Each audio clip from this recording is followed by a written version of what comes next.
afternoon, everybody. My name is Henry. I'm here to talk about effecting change through listening.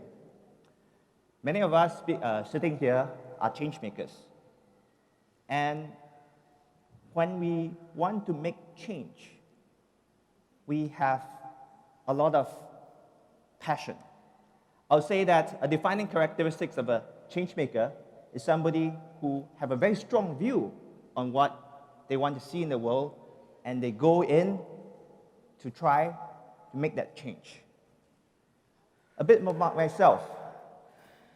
I started as a volunteer since I was a student. In 2015, I was elected Member of Parliament in an area called Kebun Baru.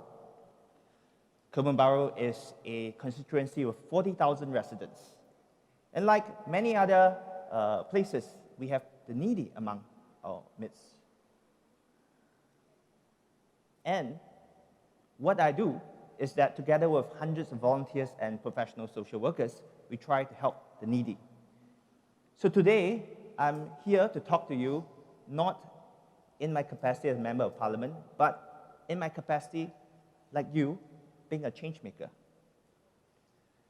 Now, the traditional concept of change making is to come in guns blazing and effect change. But even at best, this approach has limitations. Why? Because even if we succeed, we are at best artificial crutches that the community would rely on, which means that if we exit from the scene, the change might not be sustained. Rather, I see a better way of effecting change is for us as change makers to come in, unleash the energy within the community. Unleash it because within the community is not just the needy, but the capacity for change and the wisdom to do that. And the way to unleash this is by listening. By listening to our beneficiaries, by listening to the community, and by listening to the change makers within. Let me share with you a particular experience that I'm sure it resonates with many of you. One day, after a very long, extensive effort to distribute groceries to many of our needy, a few of our volunteers and myself sat down at a coffee shop. Suddenly, one of our volunteers, Marilyn, she blurted this out unconsciously. Henry, how many cigarettes do we end up paying for today? Are we helping them or are we killing them? What does she mean by that? Well, some of you may be aware that we give out groceries, we give out grocery vouchers to the needy in Singapore. But what sometimes happens, in some cases, is that some of the beneficiaries, they take that grocery voucher, and then they buy cigarettes, and then they buy beer, and they drink away and smoke away. So that kind of behavior made our volunteers disillusioned. They wonder whether or not they are helping the right people. They wonder whether they are helping people in the right way. So at that point, I tried to reassure them that we're doing things the right way. But in my heart of hearts, I do know that I had no answer. So then, I spent months working with volunteers to experiment different ways, trials and errors, and we realized that the power is really through the power of listening. 3 ways. Listen to the community.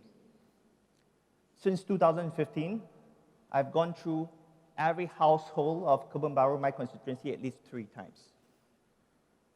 When I go there and visit with my volunteers, what we do is, rather than just say hi and bye, we try to understand our neighbors, our residents. Who lives there? What do they do? Who are the needy? among this block? Where are the socially isolated elderly staying? Where are the special needs children staying? Where are the people with financial difficulties staying? And what we do is also to stock take the community resources.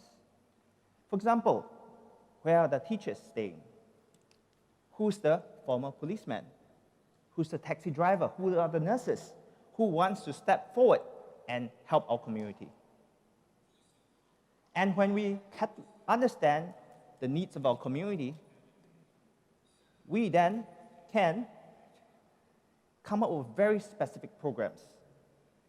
In the last 1 year, let me give you some examples. We came up with a free legal clinic for our residents.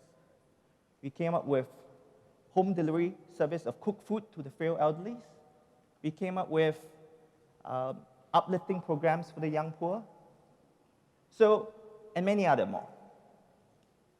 But what is more precious than this program is it stems the flood of disillusionment among the volunteers. And we actually were dealing with a flood of volunteers coming in. And it also aligns everybody's vision because we as a group were out there listening to our community. And we saw the community through the same lenses. So that was the first point about listening to the community. The second point I would like to make is listening to the beneficiaries. This is a picture of Madam Izam. She's the lady in the middle. She's a single mother. She has 3 young kids. And she has an ailing mother on the other side. We started a program to help our young poor break out of the poverty cycle. So what we do? We try to make sure that they learn effective parenting skills. They try to get good jobs, and we try to make sure that the kids go to good kindergarten, ensure that they go to after-school care, make sure they have tuition. Sounds like a great idea, right? Except it really wasn't. Why do I say that? Because when we tried to reach out to families like Madam Izam's family, many of them didn't want to come down. We called them, we visited them, we begged them. They just didn't come down. Then we went to Madam Izam and listened to her. And she shared with us her particular viewpoint.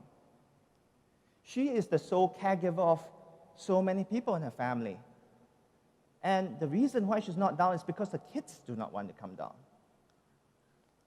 Therefore, what we did was, in response, design a kids program so that the parents are coming down and then there's somebody taking care of the kids.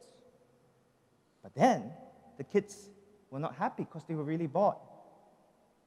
So what we did is we experimented a lot to make sure that the kids had something interesting to do, and eventually we found something that they like, which is doing art. And then something beautiful happened. First, the kids enjoyed themselves. Then, the kids bring and drag their parents down. Then the parents became good friends. And very soon, we found that we had a very strong support network of single mothers who supported each other. They even exercised every week together. And together, they want to be more than just beneficiaries, but they also be change makers. This is a picture of Madam Izam after the program. Instead of being a beneficiary, she said that she wants to help. And this is her trying to man a store, passing free clothes to her neighbors who are needy. And this would not happen if we didn't listen to the beneficiaries.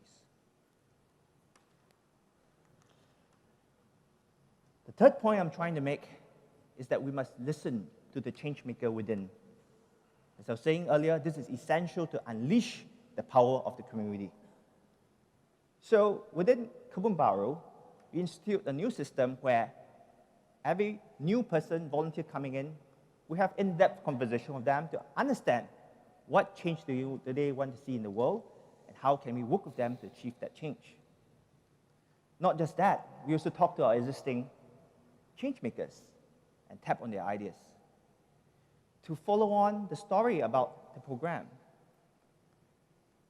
I did mention that we have a fringe program for kids, right? After the program ended, the changemakers came in through a postmortem and told us that they want to do more. How? The original idea was that making sure that the kids from needy families have enough, can keep up through tuition, through let's say, after-school care, through kindergarten. Actually, that was not good enough. Because if you start life too far away from the starting point, from the rest, just trying to keep up is not good enough. What my changemakers told me was this: if you want them to truly fight their way past the poverty cycle, past the glass ceiling, we must inspire them through passion.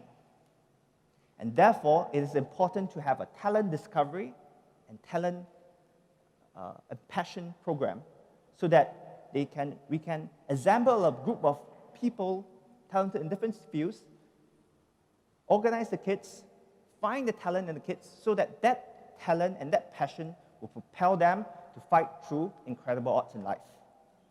And so today, we are working on a program to do exactly just that, accumulating in a kids' camp and a kids' performance with the objective of not just letting the students, the kids, exhibit their talent, but more importantly, to allow their parents to see the passion and to be encouraged by that.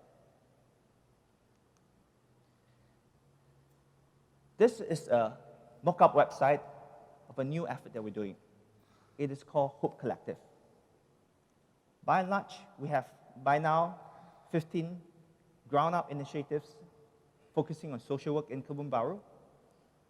We feel that not just by listening, we have to empower our change makers. So we created this platform for residents to come in to think about all the causes they can volunteer. Also for fellow change makers to come in to understand what resources are available to change make.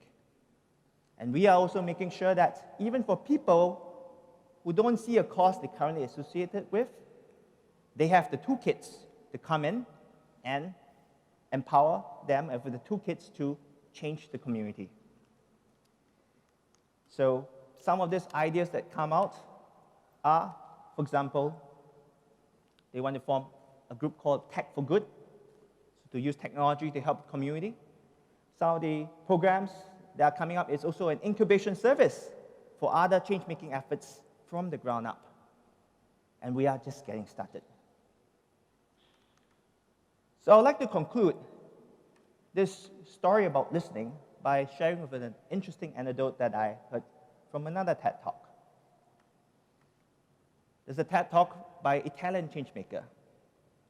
He was into developmental aid in Africa, and he was part of this group where they would transfer the best know-how from Italy to Zambia.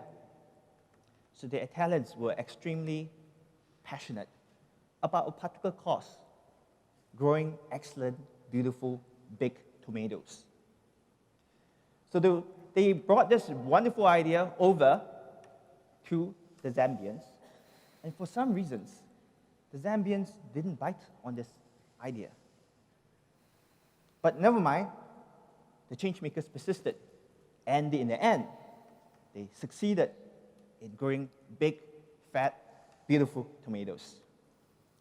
Until the hippos came and ate all of them.